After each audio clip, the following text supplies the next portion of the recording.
NFT games are creeping their way onto Steam, with over 60 of them being either planned or are already released, just waiting to be played. Luckily for us, there's a Steam curator out there marking these games as NFT and crypto. Hey there, and welcome to a series where I play all of the NFT games on Steam, so you don't have to. In other words, I sacrifice my own mental well-being for your entertainment. This is the second episode of the series, but it doesn't really matter what order you watch them in. It's not like these NFT games get better over time. Anyways, without further ado, let's check out the first game for this episode. Galacticverse. Free to play. Galacticverse is a single player game. Full stop. Discover and join this special event. For now, just open for what we are building. Don't forget, this is early access. Short and concise. I like that, although it was probably done by accident. Galacticverse has 25 reviews and sitting at mostly positive, with praise such as and that the game has upper tier graphics and fun, and more importantly, bridging the gap between Web 2 and Web 3. A bold claim, but as we all know, NFT and blockchain aren't allowed on Steam, so, the exit is right over there. On SteamDB, this game had a whopping 5-player all-time peak, so I have high hopes for this game. The devs themselves barely describe Galacticverse at all, just having vague wording like multiverse gaming experience, multiple game modes, diverse range of gaming universes. So basically, I have no idea what this game is about. Although, looking at the trailer and screenshots alone, it looks like an Unreal Engine asset flip, but I'm open to being proven wrong. As for if this game is still getting updates, well, their last update was on October 2nd, 2024, where they enhanced the character selection screen where you can now select characters more quickly and easily. I'd hate to think what it was like before, but the update before it was in February, so it took them over 7 whole months to add backgrounds and make the character selection easier. These guys are moving at what can only describe as a snail's pace with these updates. Weirdly enough, this game is not found on the Epic Game Store, the supposed haven for NFT and blockchain games, which says a lot about Epic. As for their NFTs, it took quite a bit to find since on Steam their website link doesn't work, and someone else pops up when you search up Galacticverse NFTs. But they do have them, and isn't that just Rick and Morty? It genuinely looks awful, but is this even allowed? There's definitely some copyright infringement going on.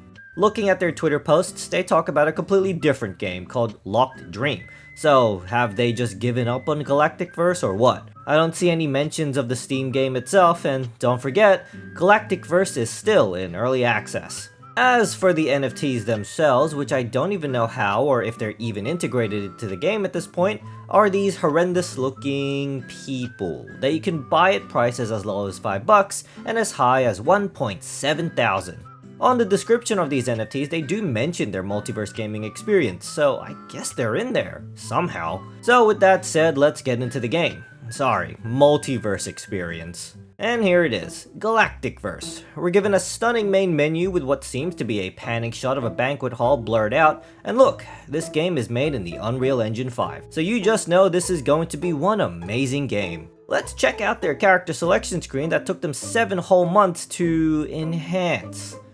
Well, here it is, enhanced. Before you start wondering why the random selection of characters, well, it's because it's all free Unreal Engine assets, because of course it is. We get a selection of Kalari, Twin Blast, Wukong, and Banana.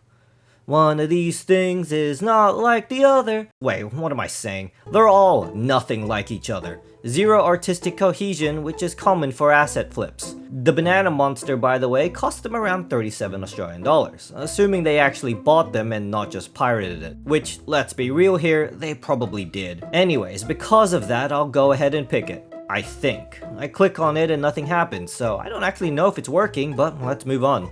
After picking my character in the enhanced selection screen, I click play. Now they said there were multiple game modes and a multiverse experience.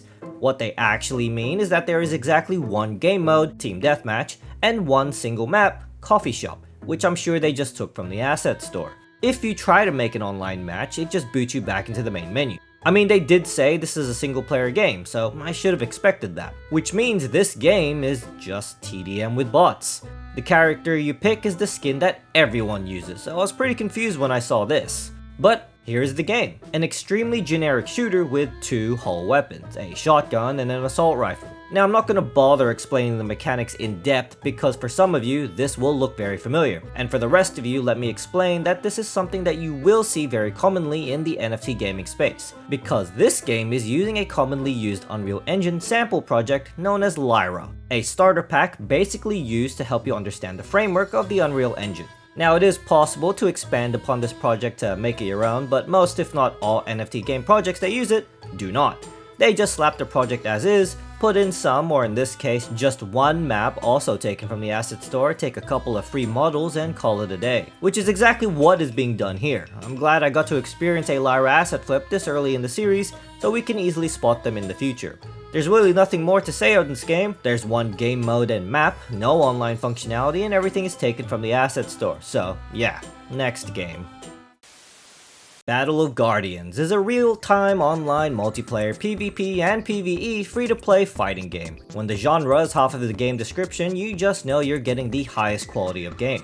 Anyways, as you can tell, Battle of Guardians is a fighting game, and honestly the designs don't look half bad. The game sits on mixed with 71 reviews and peaked at 30 players a year and a half ago, which is not a good sign for an online fighting game. Battle of Guardians was fully released on April 7th, 2023, but it doesn't look like they've updated it in quite some time, with their last and presumably final update on August 30th, 2023. They do say that they'll continue to develop the game, but I guess that was a lie. Back to the store page, there's more effort here than in Galacticverse, but it really seems like they're padding for length, like they're trying to reach the character requirement for an essay.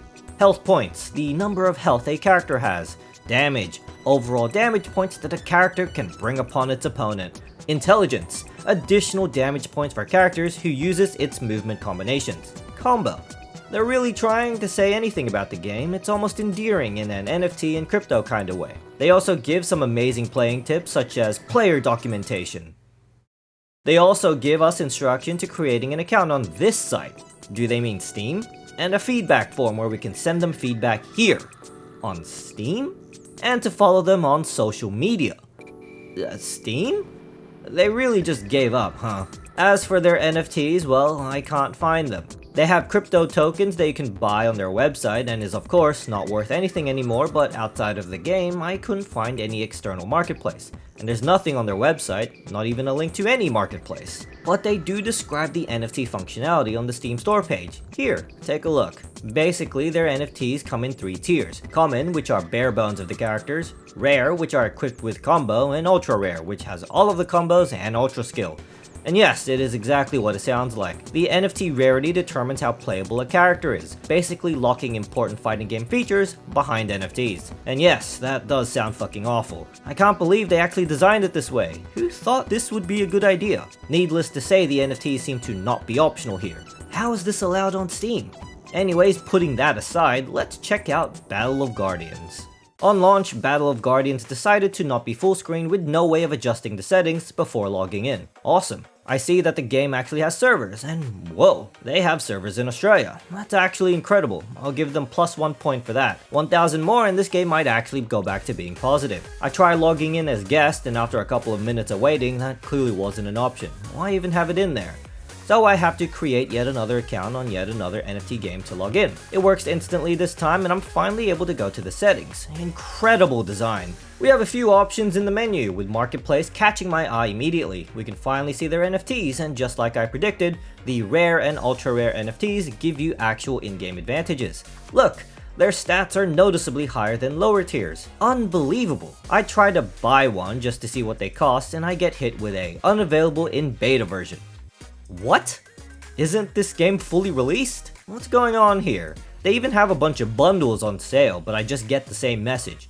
Is it because it's on Steam? Are they only available to purchase on Epic? If so, then wow, Steam users are at a complete disadvantage if they get matched up with anyone outside of Steam, and there doesn't seem to be a way to get these outside of buying them with real money. I checked the leaderboards and holy crap, there are people here who have played over 20,000 matches. That's actually insane. They must really like this game, huh? Or they're just bots. Who knows? I check out training to understand the controls and take a look at all my common characters. I don't know about balance in a fighting game, but some characters clearly have way less stat points than others. Is that normal for fighting games? Anyways, I pick Urgaz because it has big stats and try to understand the controls. Basically, WASD movement, GHJ for light, medium, high punch, and K being special punch, and B and M for light, medium, and high kick, and comma being special kick. Alright, that's all I need to know. I think I'm ready for online PvP. It searches for a match and I surprisingly get one, although I have a sinking suspicion it's just a bot. Every time you play a match, you get given a cutscene with your character with zero sound effects or voice acting. It's pretty incredible.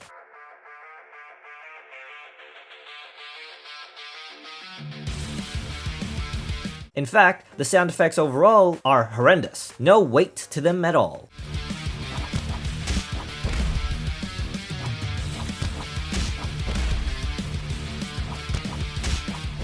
After watching the very clearly a bot Sticisys do its thing, I move on to offline mode with bots, and not really much different. They barely do anything. I mean, they attack sometimes, but that's it. However, I am playing on very easy, so after watching this bot dash into me for half a match,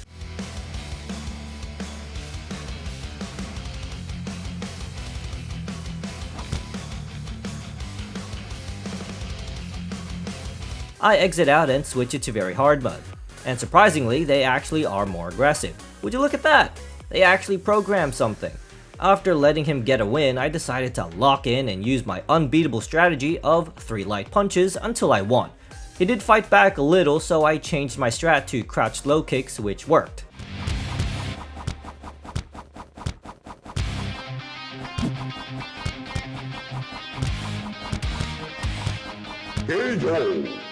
I played the next match and found out that the low kick strat completely freaks out the AI, which was pretty funny to look at. But I had enough of this game. It worked, I suppose, but the gameplay is pretty mediocre. Now, to be fair, I don't play fighting games, so anyone out there that does, how does the game look compared to other fighting games? I'm curious. That's the whole game though. They lock features behind NFTs on top of giving them significantly better stats. There's no one playing online. The bots, even on the highest difficulty, are garbage. Visually and audio wise, it's low quality, and yeah, that's it. I will say, however, reading all of the character stories is hilarious and is probably my favorite part of this game. Versatile in any movement and speed counter in every situation. Alasdair makes his body versatile in any situation in battle because the wind is their breath. The perfection from the skill martial arts and the soul from nature makes Nyx more vulnerable in every battle condition. Scary, big, and ugly. Grapple attack from Gauze almost cannot be anticipated.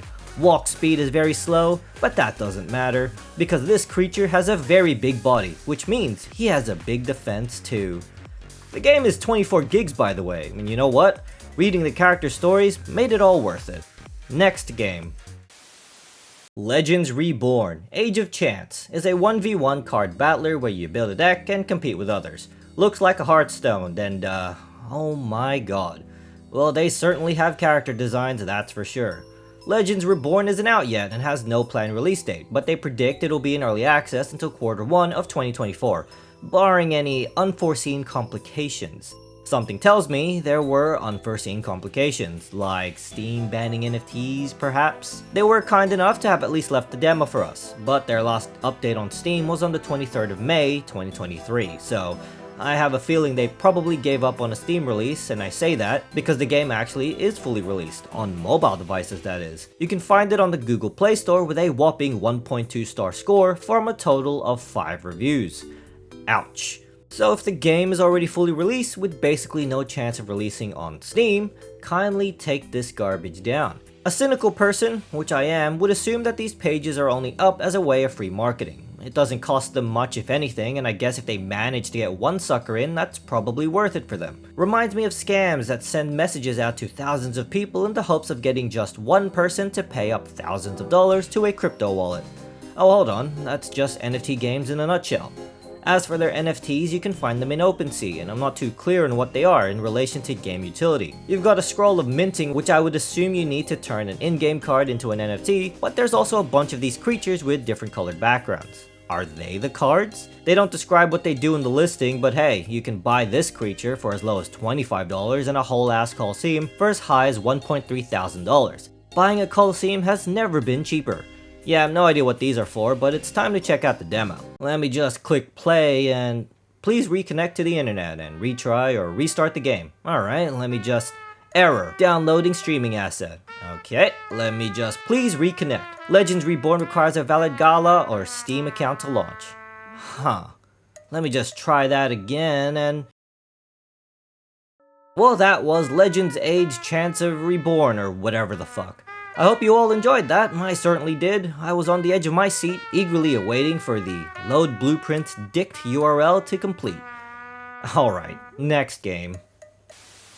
The Unfettered, the new dark fantasy action RPG. Now is the time to take on demonic souls by identifying with the warrior selfness of Lura, heir to the legendary... bird? Really, bird. That's it? Couldn't name it or come up with something cooler like a dragon? Alright, fair enough. Feel the power within you with the Unfettered. Amazing description, but don't worry, it gets better. Much, much better. The Unfettered isn't out yet, and apparently has a planned release date of late 2023, which has long since passed, but hey, I like the optimism. There's not much in the way of the store page, but looking at the trailer and screenshots, it aims to be an unabashed Dark Souls clone. And luckily for us, there is a demo out. How exciting! An NFT Souls-like. This will be a first for me. I really do like how they specifically state Unreal Engine 4 as their engine. I mean, all the modern NFT scams are on the Unreal Engine 5. So this game is either incredibly old and outdated, or they're going against the trend. Good for them. But I want to keep reading the description to you because it's incredible. The Unfettered is the studio's first game in the Souls-like genre, which revolves around a mysterious and warrior woman. Wanted for years as the chosen one by the gods, this character is tasked with battling underground monsters. A heroical adventure awaits you every step you take in the sacred land. At the end of each battle, double the satisfaction of your success. Be the protagonist of a precious story that dates back to ancient times. Experience this epic drama to the fullest with ambitious passions. I don't know about you guys, but I am excited to play this game and identify as the mysterious and warrior woman, Lura. But before we play the demo, let's take a look at their Web3 crap, because how on earth is it going to tie into a single player Souls-like? Now from what I can find, they have planned a whole ecosystem called The Unfettered, and don't mention the game The Unfettered at all. They've listed 2 other games, Origins and Awakening, but not The Unfettered, so no idea what's going on there. They have a coin called Souls, which is doing exactly how you'd expect, and they have an Unfettered Founders Pass NFT, which grants you benefits or whatever. And look, they're calling The Unfettered a AA quality Souls-like, not AAA. You know, I appreciate the honesty. Other NFT devs claim to be AAA quality. Hell, there's one NFT dev out there referring to themselves as quadruple A. So I gotta give these guys some props for the honesty. Anyways, as for their pass, you can buy them for as low as $24 and as high as $67. And let me just say, there is zero difference to these passes, they are all the exact same. But that is the crypto market for you. With all that out of the way, let's finally identify as the mysterious and warrior woman. On launch, you get a pretty cool looking piece of art and a welcome to the realm. Here she is, the mysterious and warrior woman Lura, sitting and sleeping on a throne. Now before we continue, let me just get this out of the way. The game is basically a bunch of Unreal Engine store assets. Hell, even the main character. Although I couldn't find the exact model of her in the store, so maybe I'm wrong on that. Clicking new game, we get some voice acting. The ancient sages say the balsaming moon was steering the sky when he turned his ancestors into a totem for his ambitions. Which is not great, but hey, they tried. The art though looks awesome. I'm impressed. I'd hate to think this is all AI generated, but it honestly looks pretty cool. Whoever the artist was that drew this, amazing work. That said, however, the actual in-game models are not of the same quality, unfortunately. We get hit with a tutorial in the form of a bunch of text, which, game devs, please don't do this. It's too much all at once, and it's really not helpful at all. Ah, look at her. She definitely is mysterious and warrior woman. I get some frame skips here and there, so the performance is not great. Apparently this is a pretty common complaint in the forums. The movement is usable, it doesn't feel terrible or particularly good, but without any actual tutorials I struggled with the controls a bit. I should probably mention that I am using a keyboard and mouse for this game, so maybe it plays better on controller. I had to look at the keybinds to basically understand anything, but left click is normal attack, right click is block, not heavy attack, shift to dodge roll or run if held, X to lock on, and Q to use your health potion. I look around a bit, and do you want to take a wild guess on the bonfire for this game? If you guessed Ecstatic Baby, then you would be correct. Congratulations. In the Ecstatic Baby, you can level up your stats using souls. Not trying to hide it, I see. Fast travel, I assume, to other Ecstatic Babies, level up a talent tree, which is quite extensive, I'll give them that, although it's mainly buffing up your 3 abilities: Teleport, a Wisp, and a Mimic. Most of these nodes are just increased damage and whatnot, so maybe it's not super amazing, but hey, they're trying. I continue around the map and find a bunch of blurry areas that require an item, and then I try out the combat, and it's nothing special. It's what you'd expect from a Souls-like, I suppose, but it does feel pretty clunky. There is a dodge roll with a stamina bar, but unfortunately you can't break the barrels in this game, so I don't know if I could call this game a Souls-like. Sorry, devs. Back to exploration. I get items that are supposed to be used in a crafting system, which doesn't exist. This is a demo after all. Here, take a look. See? Demo. And I continue on. On the top left there is or was a quest to kill enemies, which I've done, but I have no idea how to turn it in, so it's essentially pointless. I wander until I find my first elite encounter, and true to the Souls-like, he's incredibly difficult and kills me almost immediately.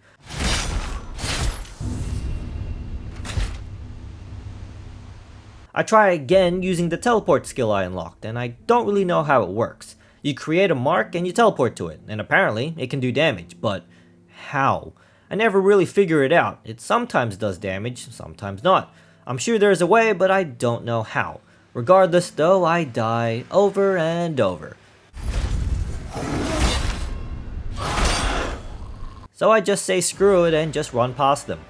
At this point, I kinda stopped caring and just run past all the enemies. It's a bunch of corridors and narrow spaces littered with the exact same enemies over and over. They do add some night enemies to the mix, which is cool, but it's ultimately pretty repetitive. I would praise the environment, but like I said, it's all just store-bought assets. I run all the way into this open field with the same old enemies, and find this weird effect box that the devs forgot to put away, and I found out that this is where the demo ends.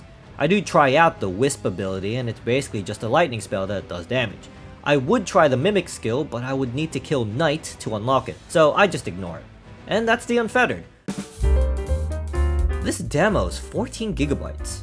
Normally I would be impressed at a demo being that big, but it was basically just long corridors with the same encounter over and over again. There isn't even a boss at the end. I wonder if the map was just something they edited, or if it was just plopped as is from the asset store, because it seems needlessly long for not that great a payoff. You know, if this wasn't just an NFT grift, and so clearly abandoned, I would maybe have some hope that this could become something playable, but obviously that's not the case here. The actual asset creators do at least deserve praise here, as well as the artists for the cutscene in the beginning, but other than that, there's nothing else to this game. It's a clunky Souls-like with performance issues, a mysterious and warrior woman, and ecstatic babies. I guess that's pretty unique. Still have no idea how NFTs and crypto would fit in all this, but your guess is as good as mine. Alright, on to the final game for this episode. Superior Vengeance. This is a game that out of all of the NFT games I've played upsets me the most because it's actually decent, and from what I've gathered, the devs actually do have a passion for gaming, making this all the more painful. Superior is a roguelite third-person shooter with co-op, and if you look at the videos, it has its own unique visual style that looks pretty good, a cel-shaded comic book vibe. This is a fully released game sitting at mostly positive with 104 reviews, but it does cost money, sitting at around 25 Australian dollar dues. A lot of the reviews actually genuinely like the game, and clearly aren't just bots, but of course, they're all quick to point out that this is an NFT game, which rightfully gives this game a few thumbs down. The devs themselves have stated that they've made 2 versions, one with NFTs on the Gala game store and one without, which is what you'd find on Steam. But the game has crossplay, so you will be matched up with people with NFTs, and don't be mistaken, the NFTs here do give an advantage to holders. According to the developers themselves on a Steam post, NFT characters benefit from faster leveling, and some co-op oriented skills as of right now. And I do enjoy how they're trying real hard to downplay it like it's no big deal, but locking co-op skills behind NFTs is scummy, especially since this is a paid product. Also, faster leveling. Whenever I see this claim, like when Ubisoft calls level, experience, and gold boosts as time savers, I never interpret it as that. No, the way I see it is like this. if you don't buy these time savers or NFTs or boosts or whatever, you will be getting less than normal experience. In other words, we have artificially lowered the progression rate, so please buy these items to bring it back to normal. Essentially, they have created a problem and are selling you the solution. It has absolutely no consumer benefit, it's scummy game design, and I fucking hate it. Superior Vengeance, I will say, is honestly the best example of a game that is actually decent being brought down by NFTs and crypto. And yeah, I'm pretty upset by that, especially since I spent money on it. Speaking about their NFTs, you can buy character and weapon skins ranging from $1.50 and the most expensive is 1.67k, which I'll remind you give actual advantages in game. It's absolutely crazy to me how the majority of these skins, even the uncommon ones, are more expensive than the game itself. All that just to unlock co-op skills and regular EXP rates. Also have to mention, the game is no longer receiving updates or patches from what I can see. Their last update, on Steam anyways, was in August of last year, so what you see is what you get. This is the finished product. Let's get into the game. When you launch the game, you get hit with a cutscene that explains the premise of the game. Basically, in this world there were superheroes who ended up getting mutated into these abominations, and are now wreaking havoc.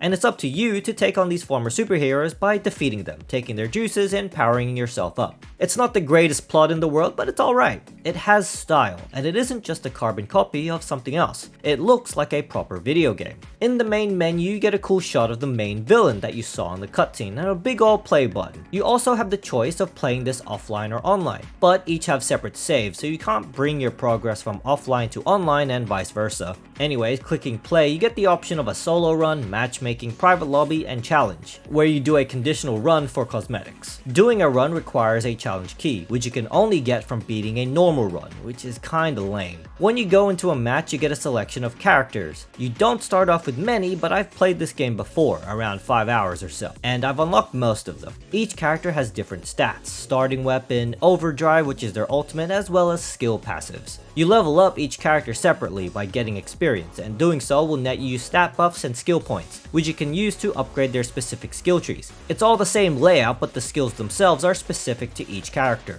Now here is where my first issue lies. This game is incredibly grindy, like really grindy. You see, there are these skills that require an infamy level, and how you get them is that when you reach max rank, you can prestige and go back to level 1, meaning you have to level up to the max level, which increases by the way, again. And as you can see, there are skills that require multiple infamy, and you have to do this with each character. So that EXP bonus for NFTs is looking pretty necessary if you want to progress, and also we'll see later that the EXP gains are not great. Anyways, other than that, you have customization, which are skins and emotes. A hit list, which are a set of missions that when completed unlock new passives and elements that you can find in a run. And finally, a battle book, where you can use a coin currency which is equivalent to the amount of experience that you've earned to unlock cosmetics as well as the new characters. However, since the coins are tied to experience earned, you won't be getting that much of it, and in order to progress to the next page, you need to purchase a certain amount from the previous pages. And there's a character unlock all the way in the final page. But at least it's all earnable in-game. Anyways, I pick a character I've never played before just to show you what a new character looks like. Also, each character has a set of goals and gigs which grant them experience. We'll look into this later. When you begin a run, you get introduced to the safe room and a bartender who's a character that chimes in and comments every once in a while. He tells jokes and stuff which aren't amazing, but it isn't cringe like in Degenheim. You go into the safe room after each stage. At the start of a run, you can use snacks which you can earn during previous runs to give you temporary buffs for the current run. There are terminals which you can use later in the run to heal, cleanse, or deposit money into for any teammates or to get interest for some extra cash. The money, however, does not carry over runs. Here, you get 1 ability point each stage. You can get buffs to your jump, dash, and melee, as well as 10 slots for passives. As you can see, there are multiple elements you can choose from, but you can only have one type for your jump, dash, and melee. So, for example, you couldn't get the non-elemental ghost jump and fire elemental jump at the same time. The elements are actually fairly different from each other, and there are a decent amount of them too, which is cool. In terms of passives, you can spec into as many elements as you want, and each element tends to focus on a different aspect. Xeno is probably my favorite, since it summons little bits that attack when you do. This one is also a melee buff, so it will grant me a special charge melee attack. Before you start, you're given an option on difficulty, with the higher ones giving you more experience, but not by much, with the final difficulty only giving you 40% more experience, but the enemies have significantly more HP and damage. Also, the final boss of a run is determined by the difficulty, as you can see from the picture. During a run, your main objective is to retrieve the super juice, and it will be slightly different on how you get it, whether it's a wave defense, destroying a generator, or killing all the enemies around it. The stages are all fairly open, but there isn't really a reason to explore. There's only these terminals you can buy if you need a quick heal or ammo. The controls are your standard third-person shooter with a dodge and double jump. Movement is fairly sluggish and slow in the beginning, but once you get a dash or a jump buff, it'll feel better. Melee, however, is fairly floaty and not that great. The animations don't look too good either. You also get an overdrive ability, but you can only get it once you've leveled up at least once, so the first run of each character won't have it. In this case, this character has auto aim hacks that automatically aim at the head, which is pretty fun. Enemies will rush you, but don't worry, it isn't infinitely spawning and there's no time limit, so you can take as long as you want. You could also take cover, but I barely use this mechanic. Enemies can drop ammo, HP, shields, as well as buffs and weapons, so it is worth killing them all, but you don't actually have to, you're free to just run to the objective. I will say the sound effects are fairly lacking in impact. This is what the gunshots sound like.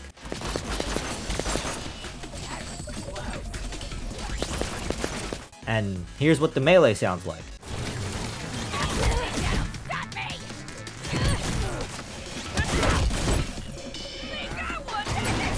Yeah, it sounds pretty wimpy. Anyways, in this stage, the objective is to simply be near the extraction process until it's finished, while these melee creatures swarm you. Once it's done, you can head to the exit, where you're teleported back into the safe room. There are more functions here now, with a shop where you can buy items, which are a different type of buff, and weapons. And let me just say, the buffs in this game are actually substantial. They aren't just small tiny buffs too. It'll be pretty significant, like 50% more damage, become immune to a certain status effect, regen up to a certain point, deploy an extra turret, or 25% faster reload speed, which I really appreciate. I kinda hate it when roguelites give boring, insignificant buffs. This is great. You can also carry any 2 guns and 1 melee, and weapons do have a rarity which increases their damage and crit damage. There's also a fair amount of them too, from revolvers, auto rifles, charge rifles, grenade launchers, turret launchers, normal grenades, shotties, katanas, greatswords. There is a lot here, which is freaking awesome. Anyways, when you're done, you can get another buff, and you move on to the next stage. The run progression is usually like this: 2 objective stages, then a boss fight. You do this 3 times and you win a run. The actual stage location changes after each boss. The boss fights themselves aren't too crazy, and they do get a small introduction too, which is nice. Although they all tend to just summon a ton of ads, which is pretty annoying. I will also say that this game is pretty difficult, even on normal. You don't have a lot of HP in the beginning, at the very least a sharpshooter character, and enemies hit hard, especially bosses. You can very easily get one-shotted, which can get pretty frustrating. Anyway, here's an example of a jump ability buff that I got. It very significantly increases jump height. And also, here's a dash ability buff. For the Xeno version, you turn into a bike and very drastically increase speed and distance. So yeah, these do make mobility feel better, but I would have liked it if the base movement was just better overall. I keep progressing until I reach the final boss, and let me just say, this boss is pretty chaotic. A little bit too chaotic. He summons an infinite amount of ads, jumps around, summons missiles, has 3 phases, aka health bars, and hits incredibly hard. Right here I go from half health to nearly dead in a single hit. But I end up winning, and here's what you get. So this was a 45-minute run. You get some snacks, a challenge key, and experience. You don't need a lot to level up, and hey, 2k experience sounds like a lot, right? I got 9 levels from that, and with it, increased stats, so the next run will be easier. But if you look at the experience distribution, the vast majority of my experience comes from gigs and goals. The goals are dailies, but the gigs are one time only, per character. Meaning, subsequent runs, I can't do the precision weapon kills or mini boss kills goals again. As an example, here's a run I did where I died halfway through. It was still a 20-minute run, and fun fact, I mainly died due to a bug where after I quit to the main menu and resumed the run, it set me back to level 1 and removed all my buffs, so that sucked. Although I did get my levels back, so it's fine. But look at this.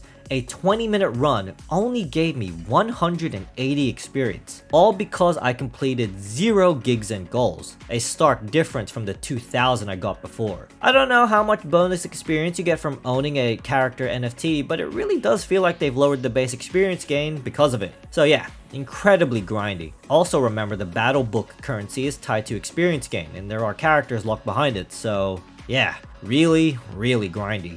But that is Superior Vengeance.